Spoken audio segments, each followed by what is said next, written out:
Student welcome back to 360 ज्ञान। Student आपको आज की इस वीडियो में कक्षा 8 के गणित सब्जेक्ट के मार्च माह की वर्कशीट के आंसर आपको इस वीडियो में बताने वाला हूं, तो वीडियो को अंत तक देखें, बिल्कुल भी स्किप ना करें। तो सबसे पहले विद्यार्थी का नाम आ जाएगा, यहाँ पर आपको पिताजी का नाम भरना है, यहाँ पर आपको साला का नाम भर लेना है, यहाँ पर आपको कक्षा 8 भर देना है।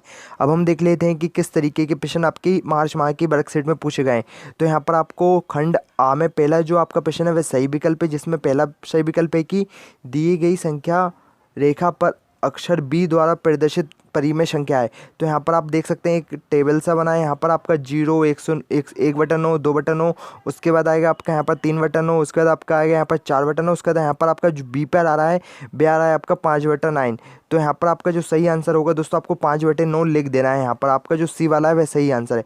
अब चलते हैं अगले प्रश्न की ओर। तो यहाँ पर पूछा गया है कि सूर्य का व्यास वाला दोस्तों है क्वेश्चन है, तो इसका जो आंसर सही है वह आपका 200 गुना है। तो यहाँ पर आपको 200 गुना लिख देना है। उसके बाद आपका जो थर्ड वाला है जिसमें पूछा गया है कि 28 फलों में 7 संतरे हैं तो संतों का प्रतिशत है। तो यहाँ पर दोस्तों आप सभी को पता है कि 28 मतलब 1/4, तो इसका जो परसेंटेज आएगा वह आपका 25% रहेगा। तो आपको 25% इसमें लिख देना है। उसके बाद नेक्स्ट प्रश्न की ओर चलें। तो यहाँ पर पूछा गया है, यहाँ पर एक टेबल दिया गया है, यहाँ पर आपको एक घन टाइप का दिया गया है जिसमें इसकी लंबाई जो है वह n दी गई है, और इसकी जो यहाँ पर चौड़ाई जो n दी गई है, और जो चौड़ाई है दोस्तों इसकी m+2 दी गई है। तो यहाँ पर इसको गुणनफल के रूप में आप किस प्रकार लिख सकते हैं। तो यहाँ पर देखिए जो m × n होता है, तो दोस्तों यहाँ पर इसका जो होगा फाइनली mn, आपका मतलब जो d वाला है mn-2n, तो इसका जो सही आंसर होगा तो आपको इसमें यहाँ पर लिख देना है। अब चलते हैं अगले प्रश्न की ओर 5वें में। तो यहाँ पर आपका जो दिया गया है कि संख्या 1 से 100 के बीच कितनी पूर्ण घन संख्या है, तो इसका सही आंसर आएगा 4। आपको 4 यहाँ पर लिख देना है। अब चलते हैं प्रश्न नंबर 2 की ओर। तो यहाँ पर दोस्तों देखिए आपको पूछा गया है कि दिए गए प्रत्येक ठोस के लिए 2 दृश्य दिए गए हैं, प्रत्येक ठोस के लिए संगत रूप से ऊपर से दृश्य और सामने से दृश्य का मिलान कीजिए। तो यहाँ पर दोस्तों आपको एक वस्तु दी गई है जिसका आपको सामने से बताना है कि सामने से किस तरीके से दिखेगी, और ऊपर से बताना है कि ऊपर से किस तरीके से दिखेगी। तो यहाँ पर दोस्तों देखिए मैंने इसकी सही जोड़ी मिला दी। जैसे यहाँ पर एक बोतल है, तो बोतल का जो सामने वाला दृश्य है दोस्तों है वाला रहेगा, तो इस तरीके से सामने से दिखेगी। और उसका जो ऊपर वाला दृश्य है दोस्तों आप देख सकते हैं ऊपर से आपको ओनली एक ढक्कन टाइप का दिखेगा, तो ऊपर से दृश्य इस तरीके से हो जाएगा। उसके बाद आपका जो दूसरा है एक थर्मस है, तो थर्मस का जो सामने का दृश्य होगा इस तरीके से दिखेगा, और थर्मस का जो ऊपर का दृश्य होगा दोस्तों इस तरीके से कुछ गोल दिखेगा। उसके बाद आपका थर्ड नंबर पे आपको कप और प्लेट दिया गया है, तो कप का सामने से जो दृश्य होगा वह आपका इस तरीके से होगा, आपको इसी तरीके से जोड़ी मिला देना। वो जो ऊपर से कप दिखेगा एकदम यहाँ पर इस तरीके से कप और प्लेट का यहाँ पर दृश्य दिखेगा। उसके बाद आपका अगला है यहाँ पर एक डिब्बा, तो डिब्बे का जो सामने का दृश्य होगा दोस्तों आपका कुछ इस तरीके से यहाँ पर आपको देखने को होगा, सामने से इस तरीके से दिखेगा। और जो डिब्बे का ऊपर का दृश्य होगा यहाँ पर आपको ओनली एक ढक्कन दिखेगा। तो इस तरीके से दोस्तों आपको इनका मिलान कर देना है। अब हम चलते हैं अगले प्रश्न की ओर। तो यहाँ पर आपका जो क्वेश्चन नंबर 3 है, यहाँ पर आपको एक प्रश्न दिया गया है कि a² - 3a, यहाँ पर उसका 2a³ 4a से कितना बड़ा है। तो आपको इसको इस तरीके से सॉल्व कर लेना है। आप चाहें तो इसका स्क्रीनशॉट ले सकते हैं। अब हम चलते हैं अगले प्रश्न की ओर। क्वेश्चन नंबर 4 में यहाँ पर दोस्तों इसका जो सेकंड है क्वेश्चन नंबर 3 का, जिसमें पूछा गया कि मीना अपनी वेतन में से 400 बचाती है, यदि वह उसकी वेतन का 10% है तब उसकी वेतन ज्ञात कीजिए। तो यहाँ पर आपको इस तरीके से करना है, पहले मीना की वेतन मान लेंगे आप x, बचा हुआ वेतन है 400, x का 10% होगा 400, तो इस तरीके से आप कैलकुलेट करेंगे तो यहाँ पर जो x की वैल्यू है वह 4000 रुपये कुल वेतन आ जाएगी। तो आप इस तरीके से इसको कैलकुलेट कर लीजिए। उसके बाद आपका क्वेश्चन नंबर 4 है, यहाँ पर आपको कुछ -4/5 और -2/3 के बीच कितनी परिमेय संख्या है, तो आपको इस तरीके से यहाँ पर इसको दोस्तों ज्ञात कर लेना है।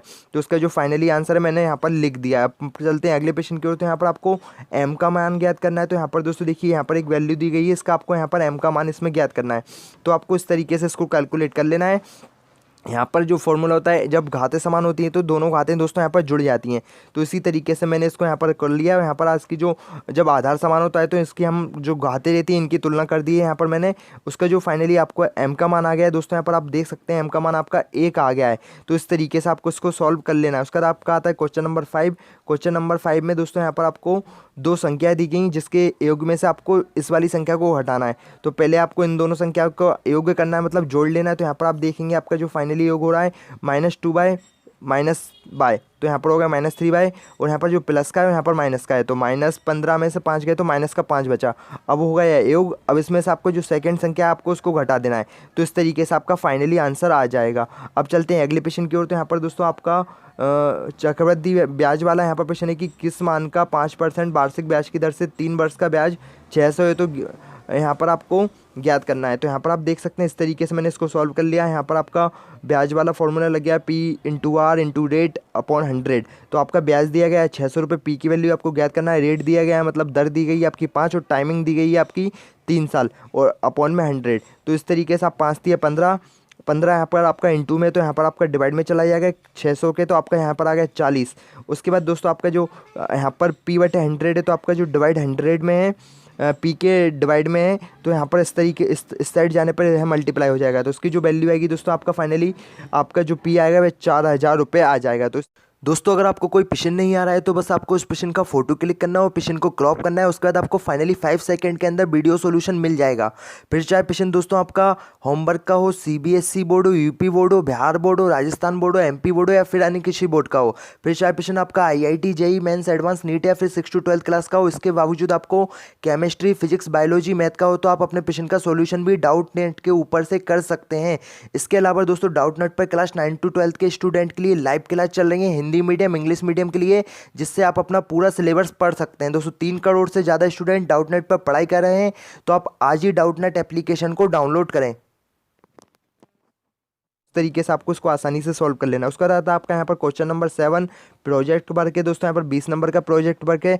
तो इसको दोस्तों मैं इसके लिए एक अलग से वीडियो आपको प्रोवाइड करा दूंगा, तो आप मेरे चैनल पे जुड़ जाइए दोस्तों। आपको नेक्स्ट वीडियो में इसको बता दूंगा कि आपको किस तरीके से इसमें आपको क्या क्या आंसर भरना है। तो फिलहाल दोस्तों आज की इस वीडियो में इतनी ही कुछ जानकारी थी। आई होप आपको मेरी यह जानकारी पसंद आई। वीडियो को लाइक करें, शेयर करें और चैनल पर नए तो चैनल को सब्सक्राइब करें। जय हिंद, जय भारत।